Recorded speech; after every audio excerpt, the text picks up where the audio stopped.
Hi friends, welcome to the technical tutorial ASHUTOSH'S ARCHITECTURE with your host SVZ A NATH. In this electrical overview episode, we discuss about power factor on the basis of true power and apparent power. तो आज हम power factor के बारे में discussion करेंगे। Power factor का qualitative definition क्या है और पावर फैक्टर का क्वांटिटेटिव डेफिनेशन क्या है उसके बारे में डिस्कशन करेंगे। साथ ही साथ पावर फैक्टर का यूनिट क्या है उसके बारे में डिस्कशन करेंगे। So let's watch it. सबसे पहले पावर फैक्टर का क्वालिटेटिव डेफिनेशन क्या है उसके बारे में जानते हैं। पावर फैक्टर एक रेशियो है रेजिस्टेंस एंड इम्पेडेंस का इन एसी सर्किट। तो पावर फैक्टर एक रेशियो है। किसका रेशियो है? रेजिस्टेंस और इम्पेडेंस। कौन सी सर्किट में पावर फैक्टर हम नापते हैं? AC circuit, alternating current circuit.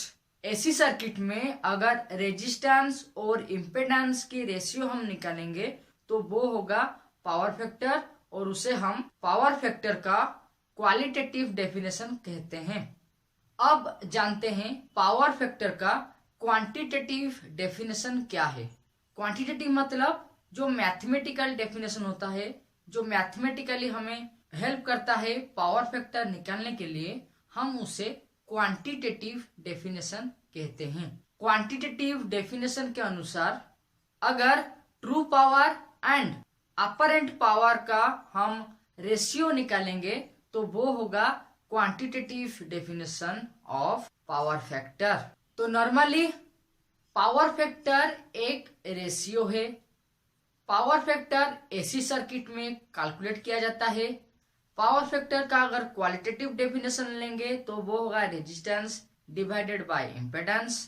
अगर हम पावर फैक्टर का क्वांटिटेटिव डेफिनेशन लेते हैं तो वो होगा true power divided by apparent power. Power factor को कॉस थीटा सिंबल के मदद से डिनोटेड किया जाता है, जबकि रेजिस्टेंस को कैपिटल आर सिंबल के मदद से डिनोटेड किया जाता है और इम्पेडेंस को कैपिटल जेड सिंबल के मदद से डिनोटेड किया जाता है। पावर फैक्टर का वैल्यू जानने के लिए, डिफाइन करने के लिए सबसे पहले हमें ट्रू पावर और अपरेंट पावर का वैल्यू डिटरमाइन करना पड़ता है। अब जानते हैं ट्रू पावर क्या है और अपरेंट पावर क्या है और इनके मदद से हम कैसे पावर फैक्टर डिटरमाइन कर सकते हैं। ट्रू पावर की वैल्यू जानने के लिए हमें 3 पैरामीटर की वैल्यू डिफाइन करना है।